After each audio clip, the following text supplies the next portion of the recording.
Yeah. Are we recording? Yeah. How do we know if we're Are we live? good to go? Yeah. All right. Welcome to episode 5 of episode 20. Did we just lose a light? I think we did. Damn, we lost a light already? You know. Man. Okay, well, welcome to episode 5 where we have no lights. No lights. They just This guy, vanished. yeah. I mean, We might. we should probably do it. You ain't got nothing to do except hit that cut button right now. Yeah. Yeah. We are already off to a good start. Okay. Welcome to episode 5 while we fix the light of episode 22 Link in Bio podcast. Today. Let's go. Today, episode 5, special episode for you. We got creative genius, lyrical master, Theo. The one and only Theo. And as soon as we could get maybe we get a cut. I'm gonna cut real quick. Okay. And I think, are we on? Yeah. Okay, that's all you. Oh, bet. Yeah. Yo. Welcome to the Link in Bio podcast. It's your boy Theo. Hope everyone's doing good. And this is the episode of The Journey. You feel me? I don't know if I did that right. Hold up. I want to do like the little. Boom. The Journey episode. The Journey episode. Facts. Am I in the movies yet? This is the movie. Can I get hired, please? I feel like I would do amazing. Theo, my man. It's so good to Facts. have you on the podcast, man. Man, I am so excited, bro. Like I've been like itching to like get down here. I freaking saw this man over here working like 1,000 people.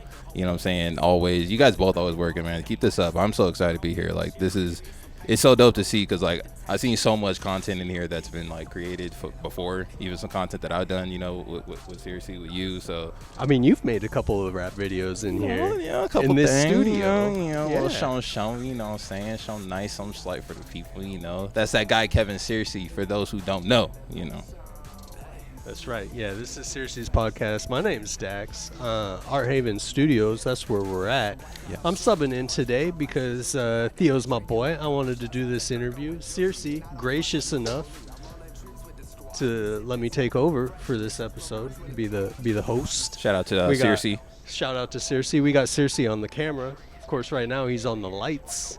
You know, That's doing his okay. thing, you know. But let's get into it. Today, Yeah. you know, for those of you that have been following along, maybe you saw episode 1 where you saw me saying that there's no value in this podcast. Today, that's definitely going to change. Theo's going to drop some nuggets of wisdom, tell you his story. Lots of good stuff in this episode. So, you know, tune in. You know, pick up your ears. Pick them up, please. Because if your ears are on the floor, you can't hear anything coming. You feel me? Yeah. Well, so camera's pretty much just on you. I feel like, oh, the lights are up. The lights. We got the lights. Yes, we got the lights back. Okay. We are good. I'm feeling good. I'm feeling the vibes. I'm feeling fresh. You know, this is nice. I'm feeling fresh. Okay, so yeah, we're gonna start this off right, and let's hit them with the hardcore info for those, because a lot of people that are watching this, you know, they already know who you are a little bit. And so let's hit them with the hardcore info and just say, where can they find you online? You've been working hard on something. Man, yes. So I kind of wanted to do this whole thing, like this whole stigma of like, okay, artists, like, and don't get me wrong, I love the whole idea of like the link tree and stuff like that. I get it, but that's not enough nowadays. Linktree is not enough. Right, like, and I only say that because like it looks like completely the same as everyone else. You know what I'm saying? Like even the mainstream artist has Linktree. You know what I'm saying? So like, I want to always aim to be different. So if I'm trying to be different, right? How can I like be different? Okay, a website. I bet. So with you running your own website, you know what I'm saying? Like you get creativity control. You get to show like what you do. Okay, cool. So not only can people go to my website to get my music, they can go to get, just like we talked about before, it's very informative. They can go get my bio. They can go get, you know, it's basically like my EPK. They can see everything that they need to see from my website. So one stop. one stop. Someone wants to see Theo, they can check you out. What's the URL? Where can they find you? Yeah, so they're gonna go to THEONLV, the only or theonlymusic.com. So THEONLV music.com. So when you go there, TheoNLVmusic.com. Check it out. Find your whole catalog on there, all the music. yes, like literally all the music. You got videos. I got a bio up there. I got what's coming next. I got some new merch swatches coming soon. Merch. You know, so okay. And that was my biggest thing. And just so people who don't know who I am, or you know, like what I stand for, literally Theo stands for through hustle, everyone overcomes. You know what I mean? So Oh, I like that. yeah. Through hustle, everyone overcomes. Yeah, and Truer words have not been spoken. bro, and shout out to Dream Rich. Actually, he actually, for those who don't know, he's a independent brand owner out here. Between here and Cali, he owns his own clothing brand and stuff. And he asked me, he was like, what does Theo mean when people wear this brand? What are they wearing? And he helped me realize it's literally that, you know what I'm saying? Like through hustle, everyone overcomes. And I humbly say this. I'm not saying, you know, I'm not trying to take away from any artists, but there's not too many artists out here that are outworking or work hard as I'm working. And I'm talking about on all levels, not just the shows, not just the, you know, songs, not just the every aspect, the business, everything. So that's true. There's a lot to this stuff that you got to really like get into. And luckily, that's what I'm trying to, you know, portray. So. All right, yeah. Well, you and I have been knowing each other for a good minute. Yeah, of course. And I couldn't say that you know, through hustle, everyone overcomes. That's you. That's you to a T. That's Theo, right? Yes, literally. And you know, this whole time that we've been knowing each other, I know that's been true. We shot a couple of music videos together. Oh yeah, some music videos, some dope ass photo shoots, some photo shoots. Yeah, witnessing your journey has been a true honor. So thank you for that. It's been good being your friend, right? Thank you, bro. You know, let's start this out right. We're gonna get into some value things. Like I got some questions lined up. I want to make sure that that your creative genius, some of those nuggets of wisdom that you hold, what's gotten you this far in your hustle, right? I want to make sure that you share that with people. But before we get into that, let's put some context around it. Yeah. Let's hear your story, man. Humble beginnings. I wanna hear about humble beginnings. Oh, man. Let the people know where you come from and like how you started on this. On this rap journey, on this creativity journey.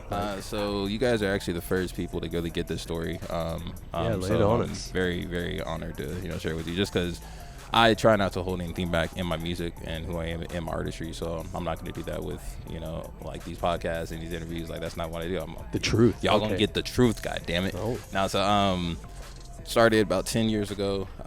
I got my 10,000 hours in. I started about 10 years ago doing everything. Every independent artist who goes through, trying to sell CDs on the strip, stuff like that. And that can get you a lot of doubt, what I'm saying, especially going through 10 years and nothing happening. So then after those 10 years, I finally hopped out in the scene a few years ago, and things just started kind of coming, like going crazy.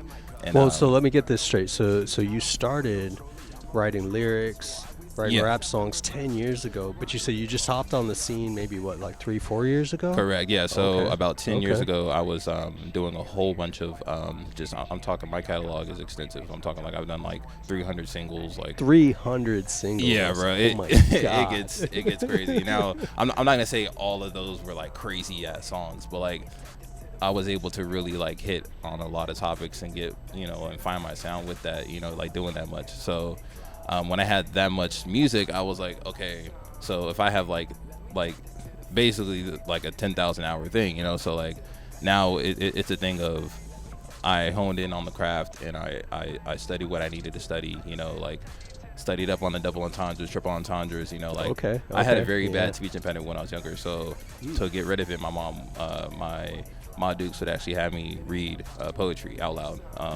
Read poetry? Your mom had you read poetry? Specifically Edgar Allan Poe. So, so imagine a young kid my age over here reading some Edgar Allan Poe, and I'm like, that's dark poetry. Right? I'm like, Mom, I'm 12 years old reading this, but like it actually did help, and it actually like kind of like showed me like, okay, like this is like something you're good at. And when I tell you, like I went through a lot, man. I'm talking like bogus shows at the time, like I done been through so many bogus contracts. I've been through like so many like promises to do this and oh man, we can do this for you and this for you, you know, and promises made, man, promises broken. So many of them. So when I went through that, I went through a deep depression. I actually went to a studio. You know, I got fooled over on that. I paid like $400. I got 3 songs, none of them mixed, none of them mastered. Now, without let me pause you right there. Yeah, without naming names and stuff, is this the story that I know about? No, this is when I first This is a started. different story. Yeah, this is when I like that. This is okay. like when I graduated in like 2012 when I graduated. So Wow, when I okay. graduated 2012, 2013, that's when I like went to the studio out I in see. Henderson, and I was like, okay, like I was hyped, man. I was like, yeah, I'm like, Yeah, you had big dreams. oh yeah, man. I was like, Yeah. ooh, I'm out of high school. I just got done doing the Light Squeeze remix to J. Cole, and I performed it at my assembly in front of everybody. Killed Okay, it. There's a okay. video out there somewhere. Yeah, Killed it, it's and out I'm there. like, oh, this is awesome. Let's go. And then I go into the studio, and they just like fuck me over, and I'm like, bro, like you shouldn't be like doing that to like people like kids like me. Like I got big dreams, bro. Like, and I'm not the only one. Like I'm like Kanye. Like I got big dreams. Like dreams bigger than me. Like type shit. Like, and I'm gonna hit these goals whether you like it or not. But don't fuck me over in the process. And what happened was they saw that, you know, and they took my money and they did not give me any mix, no master, no nothing, whatever. Wow. Yeah, Wow. it was- So they just took your money and Yeah. then didn't support you at all. So Okay. that was like the first encounter. Wow, that your kinda, first encounter. Yeah, that kind of started, and I was like, wow. So that like put me into the mode of, okay, you need to learn Fruity Loops. You need to go to YouTube. You need to get the crack codes. You need to get all these, you know, get the what are those the torrents? You know what I'm saying? The torrents. Yeah. Get like try to catch FL for free, you know, and then I started slowly teaching myself how to do that and how to like engineer, you know, how to record. Self-taught even. Okay. Okay. So like this was before I even met Izzy. So Izzy Shout out to Izzy. Shout out to my boy Izzy. Yeah. He actually comes a little bit later on this story. But this is still the beginning. So I was like, okay, now that I have that, my dad, my pops, he never really understood. And respectfully, I don't really care anymore. When I was younger, I really did care and try to, you know, measure up to my pops. He really did not like the fact that I did music. Like, wow, misunderstood by your own dad. when I tell you, I tried to validate and get so much validation, you know, from him with my like craft and like with what I like to do, and he never understood it. And like, for those who out there who really don't know, like parents just don't understand, bro. Like I'm gonna like put it like that. Like most parents really don't understand. And I had a conversation with him like not too long ago, and kind of forwarding through the story here. He was supportive, you know, but like not in that way. He was supportive in the way of like, okay, I'm gonna like, you know, get what you need to get, you know, like raise you, you know. Okay. And when I told him that Survival. yeah, and when I told him like, you know, pops, like you're not gonna be in my Grammy speech. Why not? Because you didn't do anything that can actually like help me here. And he was like, what do you mean? I put clothes on your back and da-da-da. Okay, so you were a dad. You know what I mean? Like, right. You did what you have to do. You know what I'm saying? Like, you're not going to just, like, abandon your child. And if anyone does, like, you're a whole coward for that. You know what I'm saying? So, like, you know what I'm saying? Like, you did what you have to do. You know what I'm saying? Like, Right. but taking those, like, extra, like, hours to actually see what I was doing, see the process of what I was doing, he never wanted to do that. There's times where I had to hide. I would spend $500-$600 on equipment, and I had to hide the equipment. I had to hide that shit. Yeah. Because okay. he was like, he would come in my room and be like, what's this? So Wow, you could see wow. like the whole kind of trauma of that, you know, and so I was like, you know what, that built into it. And then, you know, when I turned like, you know, 18, I believe, he was like, you got to get 2 jobs, you know. So I got 2 jobs, and then I ended up moving out when I was 21. And then, man, when that happened, that's when I moved downtown. And when I moved downtown, I had moved down at North 4th Street. And when I was down there, North 4th Street. What's the cross up there? So literally North 4th Street is like right down. I want to say it's like right down the way from, where is that? Gold Spike. You know where Gold Spike is, right? Okay, it's literally like local 4 minutes Las away Vegas. from. Yeah, literally. Shout out to Gold Spike. You know about Gold Spike, that's for sure. And they're gonna come up in the story too. I'm kind of giving them the whole, you know what I'm saying? Yeah, like, so far we story. got like, you're out of high school, you got big dreams. Yeah. You performed at your high school, that Yeah. popped off. But then you hit up a studio. They just took advantage of you. Your pops doesn't believe in you at all. Yeah. Wow. Okay. Which is crazy was because like I actually made it onto the radio to a radio station out in Philadelphia. Oh wow. And this was like years ago. I'm talking like 6, 7, 8 years ago. Okay. And so like imagine like a young 18, 19-year-old me going in my dad's room. I'm knocking on the door. Dad. What? I'm on the radio. Oh, this you? Huh. And it still wasn't enough though. You know what I'm saying? Like he didn't get it. He still didn't get it, you know? So like wow, I can't even imagine something like that. That's rough, man. That's and like rough. with the brand that I've been creating, like you saw, you know what I'm saying? Yeah, like everything like I've been creating, like even from when I first met you, you know, like that was at Gold Spikes. So, like when I moved downtown, That's right. I didn't know where like I was gonna go, what I was gonna do. So I moved downtown. I say, okay, so let me go downtown. I'm with a roommate at the time. Not gonna really say who he is, you know what I'm saying? But I'm with a roommate at the time, and he's like, yo, like, somebody said that we should do an open mic. I'm like, well, okay. So he don't test it out. I try it out. So I actually go to my first open mic. And I didn't go to the open mic first, but when I went to UNLV. So I put a UNLV. Yeah, so I actually put a snippet of the song called Voices. For those who don't know, I got a song called Voices. I'll go check that. And the song Voices was like one of my like dope songs like that people really, really, really liked. And my homie Steven Joseph, shout out to Steven Joseph, if people don't know who that is, one of the hardest working people out here. And he's one of the people that put me on. And like seeing him, you know, like I see him with his brand and what he's done, and he put me on to his loading shows and stuff like that. Like he's actually, you know, like doing some good things. So he's the one who's like, yo, you need to post this. And at the time I didn't know about distribution. I didn't know about DistroKid. I didn't know about none of that. So he's like, no, this needs to go on iTunes, like all that. And he helped me out, and he showed me the wave. He put me on my first like actual radio interviews, stuff like that. So he was like, yo, this is finally somebody that kind of put you on game. Yeah. Someone that actually like showed me what to do. So I say, okay, cool. And then there was this thing, I'm not sure if you guys ever heard that UNLV throws. It's called RepFest. And it's a really dope event. And with RepFest, they have like a lot of locals that usually show up there, and they, you know, perform and stuff like that.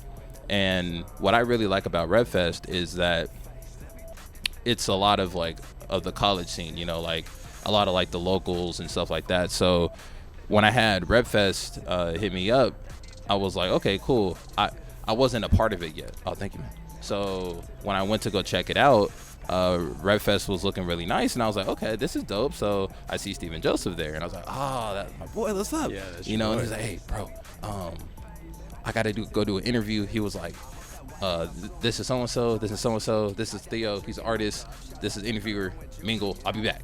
Okay, so cool. So I'm over there chilling, and then there's this amazingly beautiful soul by the name of Brittany Seoul. She's an amazing artist. Brittany Seoul. Yes, her name is Brittany Seoul. She's an amazing artist, amazing person. She's like a sister to me. Another local artist. local. Yeah. Okay. She actually started out doing, well, she's done a lot of things, but she started me out with my first actual open mic. So that's where I say, like, she comes in the story. So like, and so what year is this now? Like this had to be 2019, I believe. Okay. So now if I'm getting the story and the timeline right, like we're like maybe 6-7 years into it. You've had this dream since high school. Yep. And now finally it sounds like you're meeting some people that are kind of putting you on game. You're getting some things started. But you notice I didn't start getting the actual hookups and actually knowledge of this game and industry until like 2019. You know what I'm saying? So let's help some people out, you know, who may be on this journey themselves. What do you think brought you to that point? Like, obviously you had some things, like you said, you had mentioned depression, some things were getting you down, but you persevered, and finally after 6 or 7 years, a lot of people chasing a dream, 6 or 7 years, that's a long time. They may quit.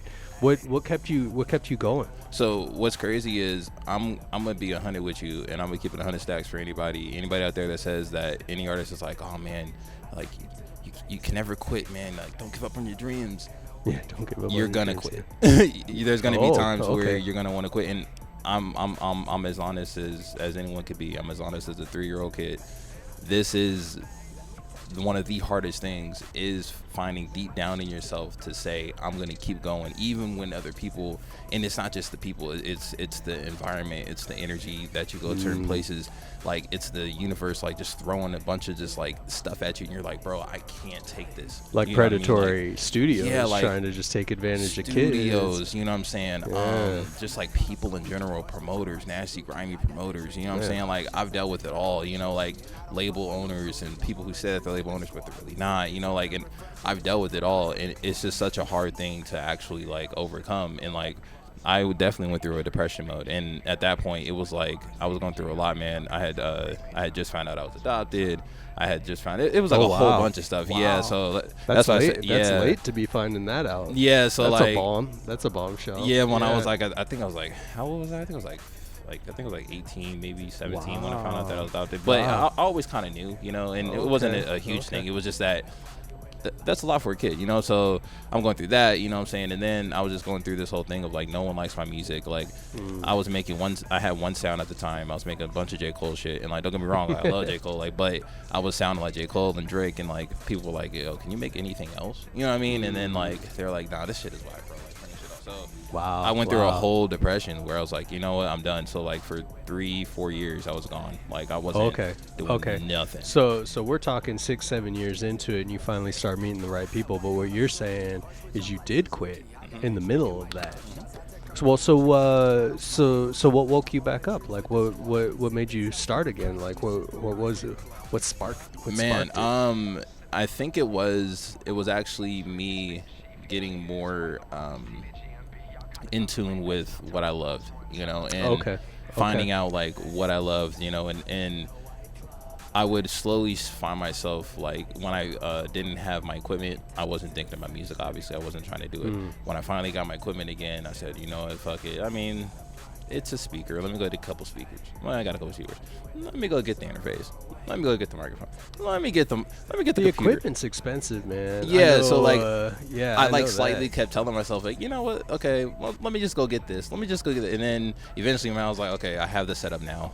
You know, I've already, you know, like tried it. Let's see if I can get back into this. And then it was when I moved out at the age of 21, man. I moved downtown, and not downtown. This is when I moved out to my first apartment. So I was like 21. I moved out like a few paces from my spot at the time. Okay. Bro, when I tell you, when I did that, I got my own stuff.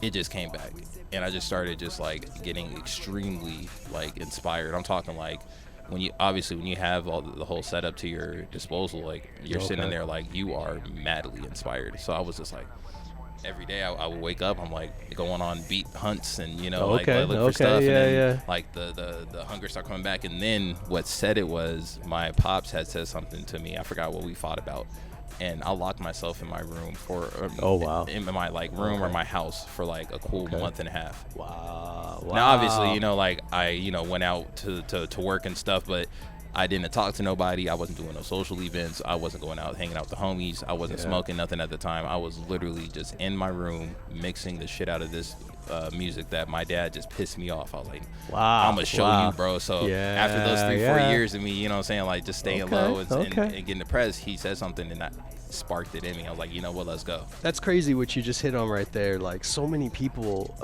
I know that, you know, you hear about their story, and a lot of it starts with a bit of a chip on the shoulder, right? Yes. Trying to prove somebody I can do it. And I'm gonna be honest with you, like that's my pops. Like my pops, like I have the utmost respect for him, but I don't really fuck with him anymore. And I'm just gonna be honest, that's with my family right now. Like that's with my, you know, like pops, that's with my mom's and my sister. My cousins are really dope and supportive, but when it comes to like my pops, it's like I said, it's never been enough. It's like, and what's crazy is I know people are telling him like, hey, your son like headlined the Brooklyn Bowl. Hey, your son's out here making music. Hey, your son's. I know they're telling him, and he's still like, you know what I mean? Like kind of has this like look on his face like, this nigga, like, and like I really don't like that, to be 100. And like no, that's like not cool, parents, man. Parents should honestly, like, don't get me wrong, yes, you should do everything for your kids that they need. Yes, you should. You need to. They need clothes, they need food, they need shelter. Yes, but if you see your kid always running and playing soccer, or always, you know, like super fast, or always doing the track stances whenever they were watching the Olympics, you know what I'm saying? Or like always playing an instrument, painting, or painting, like indulge in that a little bit, you know, like spend a couple hours with your kid and like actually like see, okay, like they do like to do this. And unfortunately my pops did not do that with me, which is the reason why I got majorly good at it, you see now. But it's interesting. He ain't gonna be in my Grammy speech though. Okay, yeah. Well, so shout out to all the hardworking parents out there, inspiring and keeping their children inspired, supporting their shout out to dreams. y'all, like, and honestly, like shout out to the man. Hey, my cousin tapped in, my boy Dre. He's one of the biggest ones. Like him, my cousin of Julius, like they're like brothers. Like they knew that I was talented from the get-go, you know what I'm saying? But like, and they've seen me, and they've always like seen it, like, yo, like, why your dad tripping? You know what I mean? Like why is he tripping? How come he can't just, you know, like support you? And like, it's crazy, like like I said, like on my dad's side, his family, like they support me, yes. But my pop, for some reason, he's like super, like, you know, like I'm talking like this dude, if he saw me now, he wouldn't like it at all. He never liked the beard. He never liked the hair. Crazy. He's super military. That's crazy to me. Yeah, he's super military. He didn't want me doing this. He wanted me to go to the military, actually. He wanted me to go to the Air Force, all that. So interesting. As you can see why the rebelness in me pulled up to actually like pursue the music. I'm not doing that shit. Okay. Well, it sounds like you got a lot of supporters out there, your family included, with, you know, maybe not so much on the pop side, but no, like that's what I said, like our family was literally never supportive. Like my cousins were the only ones in my family that were like, yo, like cousins. I would literally pull up, you know what I'm saying, like pull up to my cousin's house with the, you know, like the Rock Band microphone, you know what I'm saying, with the laptop, try to hit the Mixcraft and stuff, you know, with the Audacity, you know, like programs and DAWs. But those are the ones that you want to keep with you. And like, that's why when I moved downtown, it was a whole kind of wake up story for me. Like, okay, you really have a talent, bro. And people were like, yo, you should go out to open mics. All right, cool. So I went to the Rep Fest one, you know, and then she was like, all right, you need to go down to, I saw Brittany Seoul. She was like, you need to come to Classic Jewel. All right, cool. Classic Jewel. Okay. Classic Jewel. Another local joint. Yeah. So Las Vegas. Yes, you know, one of the dope spots for sure. Shout out to them. She had this event that she was doing at the time called Drop the Jewels. So I go there. You know, it's my first time performing, bro. I'm over here. There's a video somewhere. I'm over here like this, like head down, like on the microphone. Like, I don't want to talk to nobody. Like shy as hell. And then next thing you know, like I started seeing people like following that, and like my Instagram went from, I showed you, bro, it went from 600 something followers. I was over here posting about dumb shit, you know, like posting like what I was eating, you know what I'm saying, like just dumbass shit, food pics and stuff, and like dumbass selfies like this, you know, like just dumb shit, you know. And then I had like over thousands and thousands of photos, and I deleted every photo. And then I changed my name to Theo. You know what I'm saying? At this time, I didn't know that what the meaning of my name was. You know, so I didn't know. You know, through hustle, everyone overcomes. So let's pause right there. Why did you choose Theo? So initially. Oh, okay. So this is a funny thing. Y'all gonna be like, okay, this nigga just talked about hella deep stuff, and then now he gonna hit this. The window went black on there. Just a heads up. Is it still on or? I just want to make sure they're still going. Oh, we are. We're good. Okay. I just saw one black. Oh, can I see it again now? Facts. My bad. All right. Ooh, there we go. Okay. No, we got to keep an eye on that. Just in case. Yeah, when I see something like cut off, I was like, wait. I just want to make sure. Okay. Yeah, let's we're trying to keep it pretty tight. Let's talk about this first open mic experience a little bit. Like, what were you feeling? Like, nerves, butterflies, anxiety, all of it. And that was just because, like, any a true artist that really like studies their craft, you're gonna be like rehearsing the shit out of your shit like for a long time, and that's where the anxiety comes, because you rehearsed it so much. So you already have the expectation that it's going to be perfect. You practiced it's perfect. You know what I'm saying? Like, you did it 4 or 5 times in a row with no mess ups. You You feeling good about yourself. You smoke a couple blunts before you hit the show. You pregame with your homies. You start seeing the crowd, you get a little nerves. Yeah. You know what I'm saying? You start to see the room kind of like spin a little bit. Oh man, I get some air. Yeah. I get some air. And these are things of being a performer. Like that's why a lot of people stay in one spot. You know what I'm saying? Like that's where I was. I was in one spot. When I first started, I was like this the whole time. I was like, I don't want to go anywhere. So how many performances have you done since then? Oh God. Yeah, just off the top of your head, what's a good round number? I'm easily over 100. Over 100 performances now, and it's been what, 4 years, 5 years? 4 or 5 years, yeah. 4 or 5 years. Okay. So how do you feel now going into a performance for in contrast to what you felt that first time? Yeah. So now with the performances, it's more so I've studied this, I put in that rehearsal time. Now I'm like, all right, this is showtime truly. Now it's more so it's not anxiety, it's anticipation. It's like wonder. So like once those nerves switch from anxiety to anticipation, that's how you know that you're really like getting at a level where you're comfortable in your talent. Okay. I'm in my pocket. I know what I'm doing. I know I'm up there. People are gonna vibe with me. I can control a crowd to do anything I want to at this point. Nice. This is gonna be the show. Yeah. I wasn't like that before, and like you learn those things through going and trying and failing. Trying, failing. When do you think that flipped for you? Like how many performances do you think just approximately before it's flipped from anxiety to anticipation? I really like that. To be honest, the anxiety came from doing open mics. And then the anticipation started coming when I started getting paid for the shows. So like there was a few shows that I started. You feel me? So like there's a few shows when I started like paid. When you start like sliding on that cheese, you know what I'm saying? Like when that bread's in the, like you put in your head like, okay, like they're paying for my services now. So now I can't fuck up. So now I'm going to rehearse my ass off. And when you rehearse your ass off, it's just like second nature, you know what I'm saying? And like that's what I pride myself off of. I rehearse. Yeah. So like it's gone to the point now where like my brain memory is getting a lot quicker. Like I'll write a song and I'll remember like half the song within the same day that I just wrote it. Wow, that's good. You know what I mean? And for a lot of people that might not be like impressive, like whatever. But for me, I'm like, bro, it's hard for me. For those that know, that is impressive. That's tough. Yeah, that is hard to do. That is hard to do. So like if I could do that already, like that's why I always like pride myself on like trying to learn these songs. Like I'm learning this whole project before I even like drop it, so cool.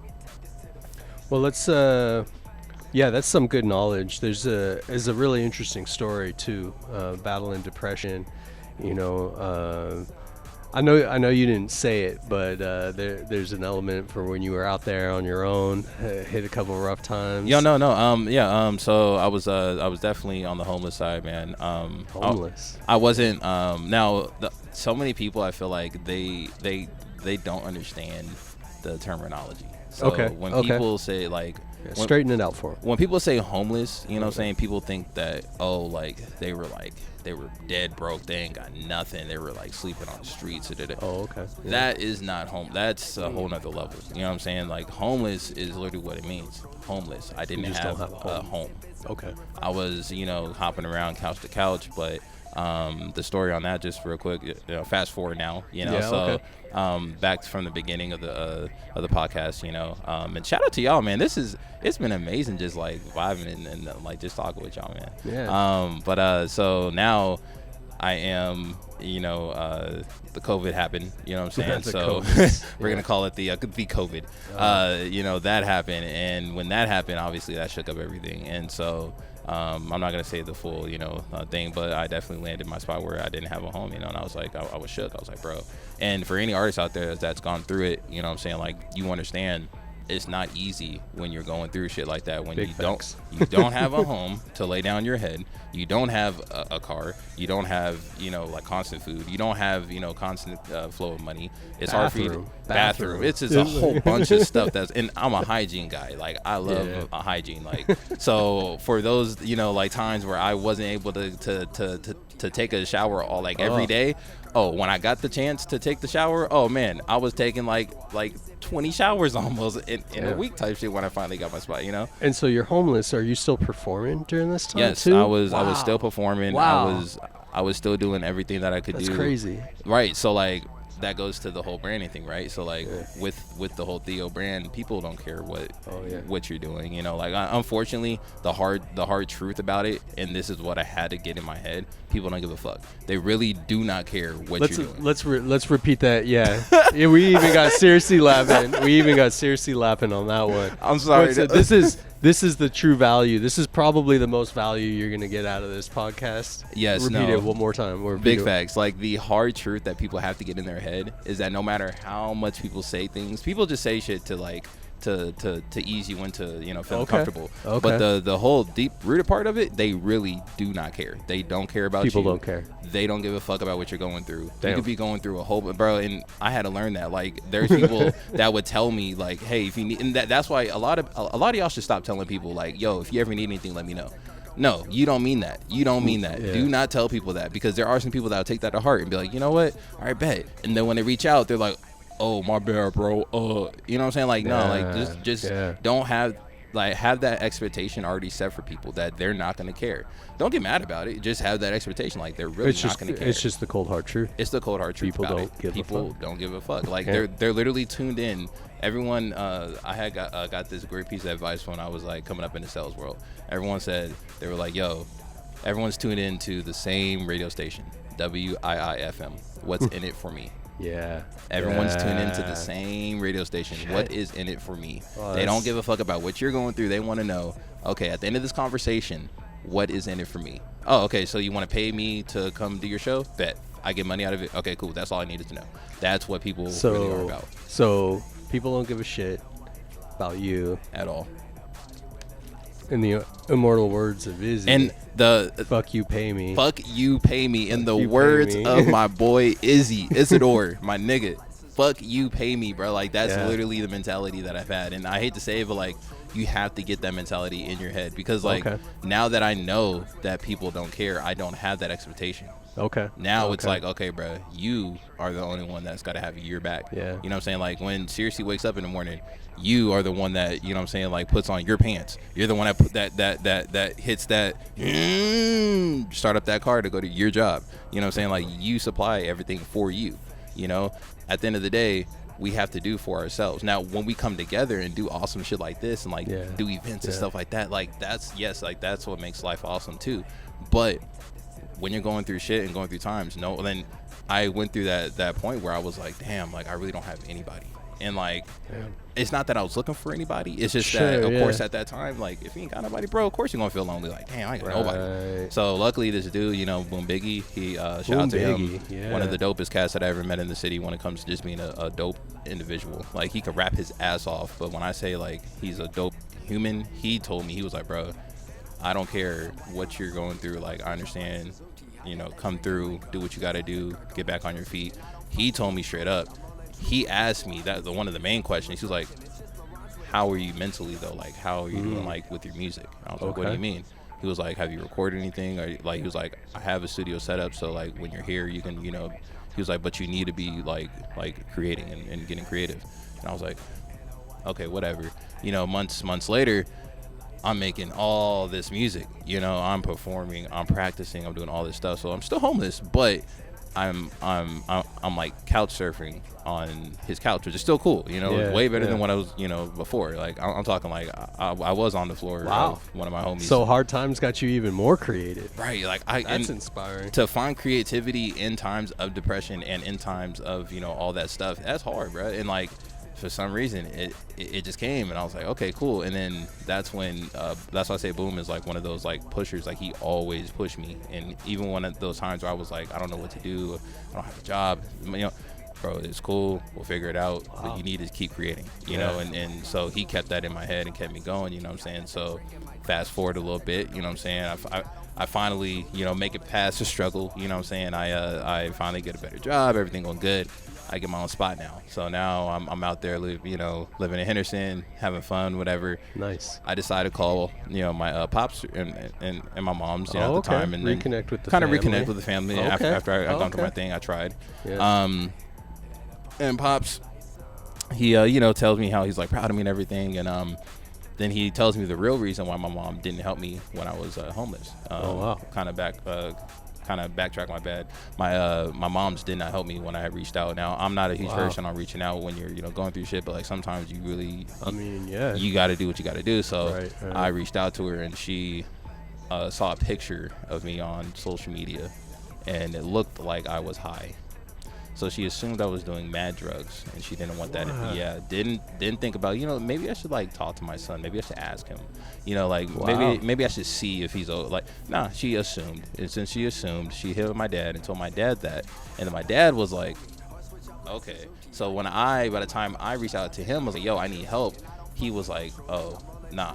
And then when I finally got back on my feet, and then he finally kind of let the beans go, he was like, yeah, your mom contacted me. And I was like, oh, so that's the reason why. He was like, yeah. And I was like, are you serious? Like, I was like, Dad, you realize like I would never bring that around you guys at all, even if it was something I was doing at the time. It's crazy. I would never bring that around like the family. Like, well, shout out to all the parents who listen and talk to their kids. Yes, communication is huge, bro. Like, thank you so much to those parents, because like there's some kids, like, honestly, like, that's what causes your kid, like, if you wonder why your kid's like in his room, like, or he or she is always in the room, always like secluded to themselves, away from you, that's probably why. You might need to change something and like go actually talk to them, because like the more that they get secluded, they're gonna definitely come out, and they're gonna be dope as hell. They're gonna be dope kids, but they're gonna resent you, and they're not gonna want you to be a part of anything that they have going on once they get older. This is like the parenting podcast here, man. Like this is we might have to change the name. I know we might have to. Well, no, I mean, you named it right. The journey. This is the journey. But we got some gems, dude. You're just dropping knowledge on us for creatives and parents. That's crazy. Like, no, facts. And like that's the like kind of drive force behind a lot of my music is me, you know what I'm saying, like kind of proving my dad wrong in certain aspects and stuff like that. So but yeah, cool, man. Well, yeah, thanks for sharing that story, man. That's crazy. Yeah, that's an incredible journey. And through all of that, creating, I mean, let's see, you got a website out now, you got new project, you got your bio up on that website. If you guys want to check out TheoNLVmusic.com, go check it out. There's a lot, so you can stream his music there too. So I just wanted to plug that real quick again, because that story, man, that's a powerful story. There's a lot there. There's a lot to unpack there. Yeah. And but let's change it up a little bit. Let's get to know you just a little bit. Now that all the intenseness is out there. Yeah, all the seriousness, right? Yeah, let's so for something for the ladies out there, what's your sign, man? What's your sign? Man, so talk about your sign real quick. I'll make it 100 with you ladies. I don't know too much. I don't know shit about you don't have to know the astrology, shit, just drop the sign. I will drop the sign. So they know, so they can figure you out astrologically. I am a Scorpio. So, he's a Scorpio. Okay, you heard it here, ladies. He's a Scorpio. Go get him. Okay, so another random question for you. If you could go anywhere in the world and like choose a place to live, like call home base, anywhere in the world, where would you go and why? Real brief. That's intense. Are you tropical? Are you big city guy? See, that's the thing, like rural? I was born and raised here, so the city is nothing to me. So like, I mean, I've already had that. So I would honestly. Las Vegas is nothing to him. Like, I mean, don't get me wrong. Like Vegas is everything for me. Of course, I love my city. I'm gonna put my city on. You know what I'm saying? They on my back. But I've been in the city so much. It's like my whole life. It's like if I had opportunity, I'd probably go to like. I'm talking like Nova Scotia type. Nova shit. Scotia. Okay. Like, I don't know, like some shit like that. You know what I'm saying? Okay, like, and the reason why is just it's just like it's a fresh start. You know what I'm saying? Like it's something like I'd probably go to like Amsterdam or some shit. You know what I'm saying? Like just get away. Yeah. Someplace outside of the U.S. Outside. Okay. Completely. Yeah. Okay. Cool. Yeah. Thanks for sharing that, man. Last silly question. What's your favorite food? Ooh, are we talking snacks or are we talking like? Yeah, let's talk snacks. We already know. So you're in the studio you're deep into a jam session. What's your favorite snack? What's your go-to? I'm taking out the Sour Patch watermelons all day. Sour Patch. Not just the Sour Patch. Don't get me wrong. The Sour Patch would be buzzing, but the actual watermelons, like the Sour Patch watermelon, them be buzzing. Like I'm talking, those are them joints. That's the one. Okay. We did a photo shoot with this guy. Oh yeah, Izzy. Yeah, Searcy, myself, Theo, Izzy, all in the building. That the was Sour crazy. Patch Kids, they came out. Yeah, them watermelons, they came out. Yeah. Okay. And of course, you know what I'm saying, like I had a question. So I played the project for you earlier, you know what I'm saying? Yeah, so the new project. Yeah, you know, which it's called No Genre, which is No Genre is the name of the new project. Yeah, because it really is no genre. But there's only one track out right now, right? Yeah, so the one track out now, it's called Swinging Piece. Swinging Piece, okay. Yeah, and that one, it's literally produced by this producer out here. He's a dope ass producer. His name's Quick Made It. He's one of the dopest producers I've come across in a while. Okay. And Quick Made It. Yeah, so here in Vegas. Okay. Yeah, so at Quick Made It, and that's QUIXK Made It. Okay. So find him on his socials, whatever. And the track was engineered by Noise from Full Circle Studios. Really, really, really dope cat. Again, actually one of the people that I've been working with like for a while, recording wise and everything, and really just trying to like mold and like craft my sound. And that's why I say out there, like, any piece of advice for like artists, because there's a lot of artists like drop more knowledge on. Oh no, facts. Like there's a lot of artists like trying to come up and do the same thing, like, and they see what I do and they're like, yo, if you could do it, I can, you know. So this is what I would say: all y'all artists, take whatever you got, whatever song, project, whatever, go to the studio. Do not go to these labels, these independent labels. Don't sign no contracts that you don't know about. Go to the studios. Go to studios that have their LLCs, that are actual businesses, that have been in the industry, that have a reputation. Full Circle Studios, for example, that's where I go. Full Circle. Okay. They have a very good reputation in the industry. Their sound quality is good, great. You know, like he actually cares. Noise is more than just an engineer. He's a musician. He actually has an ear for this shit. So he'll give you like business like knowledge, you know what I'm saying, like just for being there. Like if you like ask him like a question on something, he'll give it to you. Now of course he's not gonna just like, you know, slide you, you know, gems all the time without you just asking, but like if you're really like if you're serious and he sees you're serious, he will literally sit there and be like, okay, like, yeah, like, okay, I'll give you the answer, you know. And he's helped me a lot. Like he's helped me with a lot of stuff when it came to actually like doing this, and you know, like trying to get like the like business stuff like kind of like more solidified. So I've been working with them. I'm not even signed to them, you know what I mean? Okay. But they still help me with everything that I need, you know. And him, Vic Smith, Miles Lowe, like people there, like they're just really dope people. So like that's why I say like shout out Vic Smith. Shout out these. He's big in this town. He does work. That's my guy. And like it's crazy because like I have a feature with Miles Lowe on my project. And I looked at them as like, you know, like straight inspirations when I was coming up, you know what I'm saying? Like, so the fact that it's like now it's like, okay, I see. And what's crazy is when you start to see yourself move how you move, like the way that I move, at least, like I don't really need a big team, but it does help to, you know, like get distribution, or like if I go to a studio that offers label services, I can sit there and actually like, okay, like I can release this song the right way.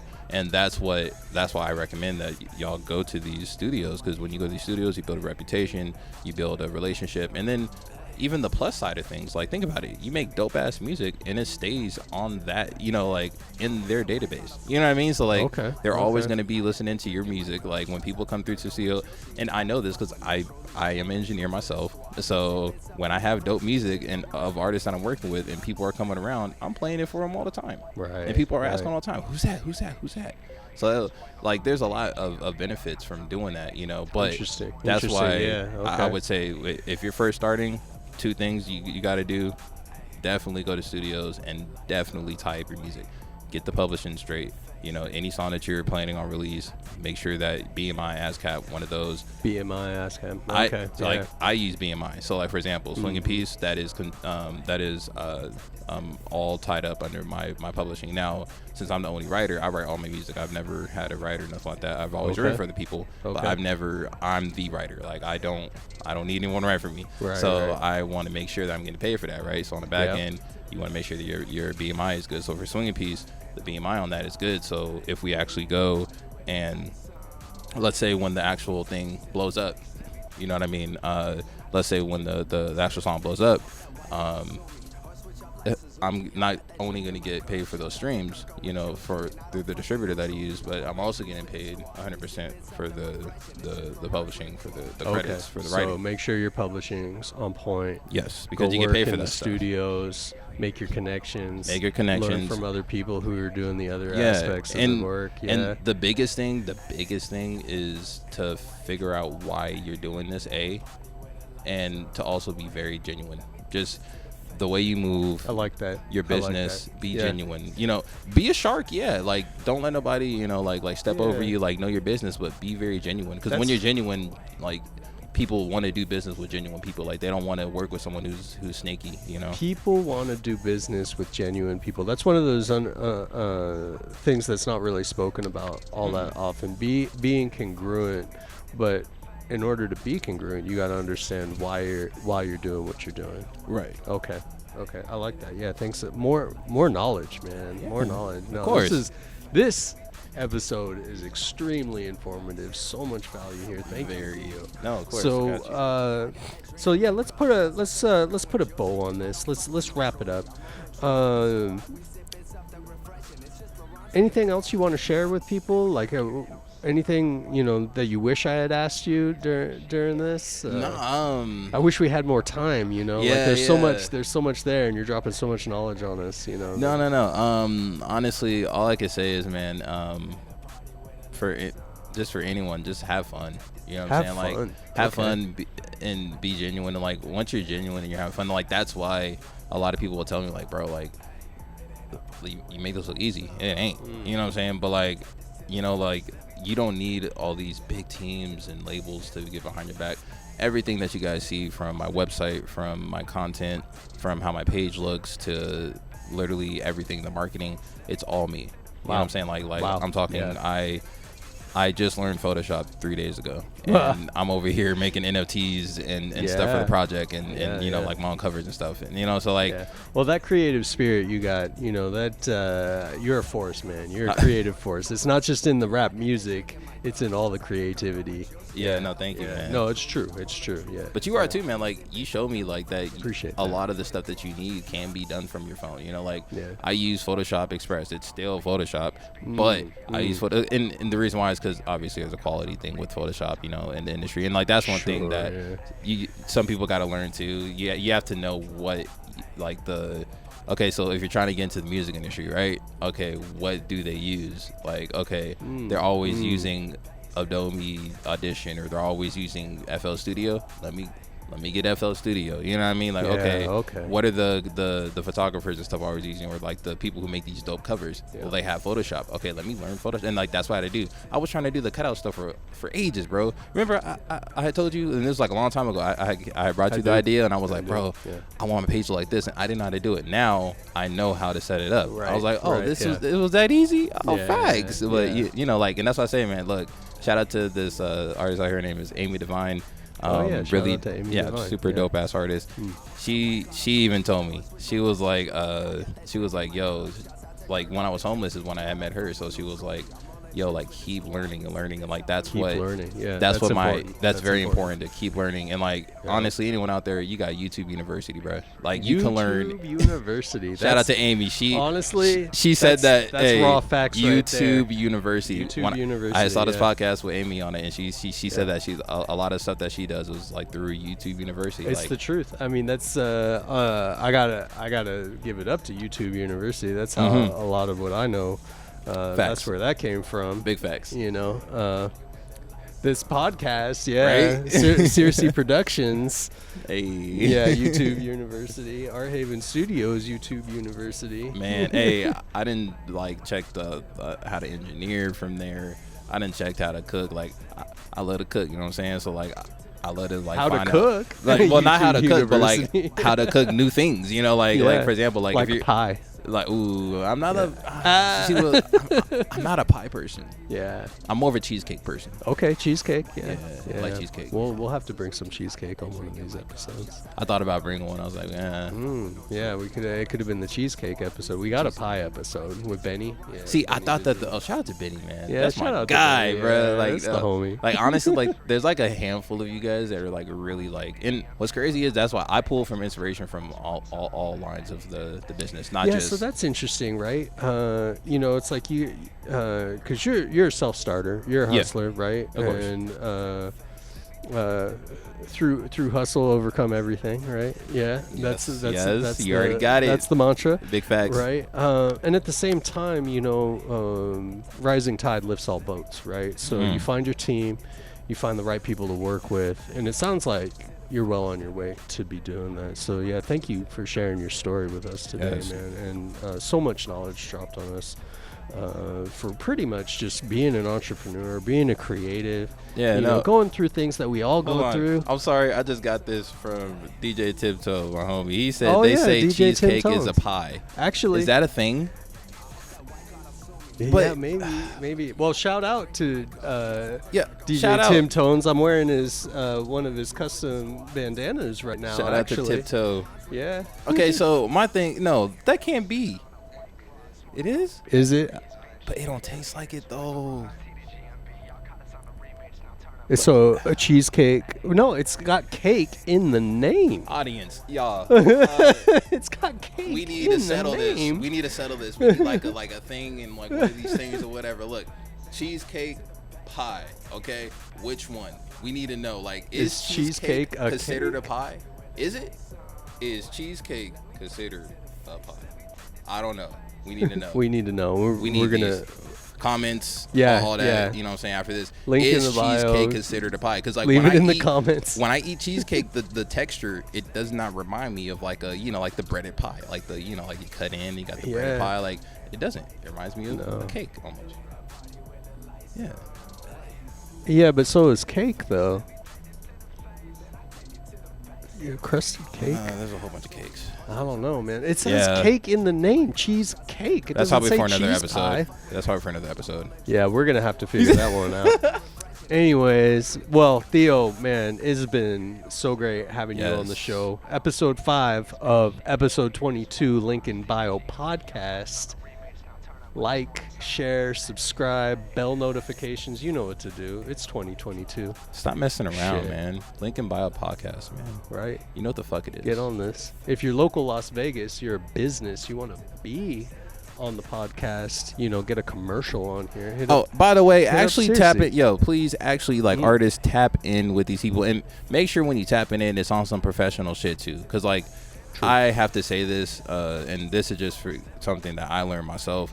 I reached out. So, for example, by the way, Swinging Piece actually just hit the radio on 97.7. Oh, Swinging Piece hit the radio. We hit the FM radio in Reno. The only song that's available on the new No Genre project. Yes. And it's already on the radio. On the radio already, Man, I can't wait for the rest of that heat. Oh, yeah. So, that's why I said, but, like, Choose Violence. When I reached out to her, though, you know what I'm saying? Oh, yeah. And then Chose Violence, of course, that's coming out. Okay. But when I reached out to her, like, she literally... her name's Key on the beat. She's dope as hell. And she told me, she was like, out of everyone that's ever like reached out, you didn't hit me with no links. I hit her with a paragraph of what I really respect what she's doing and how she's moving and what she's doing for the culture, you know. And she reached back and said, you know, like, I'll check your music out, and we just started that relationship. So lead with gratitude. Lead with gratitude. Be genuine. Be genuine. That's what I say. Be genuine. Reach out to these people, even with the videographers, with the photographers. Treat them like you would want them to treat you. You know what I'm saying? So, like, they're professionals. Don't hit them on some like mostly professional. And the biggest thing that a lot of y'all like should get to your heads too, and I'm just being 100% honest, no caps. Yeah, you've been 100. Yeah, look, do it. Y'all need to literally stop expecting shit to be free because you're dope. And that's with a lot of artists. Yeah. Stop. Shout out to Benny Digital again for bringing that one up in episode facts. 2. I watched that and I was like, bro, he hit a very, very key point. As an artist, I'm saying that, like, stop thinking just because you're dope that things are just gonna be free. Right. Bro, I just put in like almost like $300-$400 in promotion into one single. Yeah. Last week. Right. Into one single. That's just one single. So it takes money. You know what I'm saying? Like money. it takes money to get those, you know, like streams to get what you're trying to get to. You know what I'm saying? Like, but just because, you know, like you're one of the top artists in the city and you hit up a videographer, they're not liable to work with you just because you're that name. Like, okay, like exposure is not money. Exposure is not money, bro. Like I have in the short term, it's right, not. like this right here, like the whole setup, the lights, like the camera, like this is money right here. Like cheap. this is easily like 2 bands, like minimal. You know what I mean? Like easily, like that's why like people have to like take it into consideration, like and also like what you did to get to that point, like what you taught yourself, like the journey, the journey. Like there's a lot that people like, we are A1 with this, man. Like the sauce. Well, let's put a fork in it, cause I'm done. Yeah. A1 like the sauce. Put a fork in this podcast because there's been a lot of pod puns that we've come across. I'm not gonna lie, couple pod puns. Man. No, but thank you guys so much for having me, man. This has been awesome. Yeah, thank you. No, man, go check him out. TheoNLVmusic.com. You find everything you need right there. One URL, no link tree. No link tree, and you could literally check everything. You can subscribe if you need to, you know what I'm saying? Yeah, like, subscribe, bell notification on this podcast. And I do have merch coming soon, you know. Oh, merch coming soon. I got some merch coming soon. So keep your eyes peeled for that. Of course. Don't sleep on this cat. I've been saying it for years, man. Don't sleep, because then people will just, like, get lost in the sauce. Yeah. And you don't want to get lost in the sauce. No. A1 sauce. Facts. Is that it? Yeah, you cut it. Did you cut it? Stop recording. There's a button. Stop. Yeah, it says stop.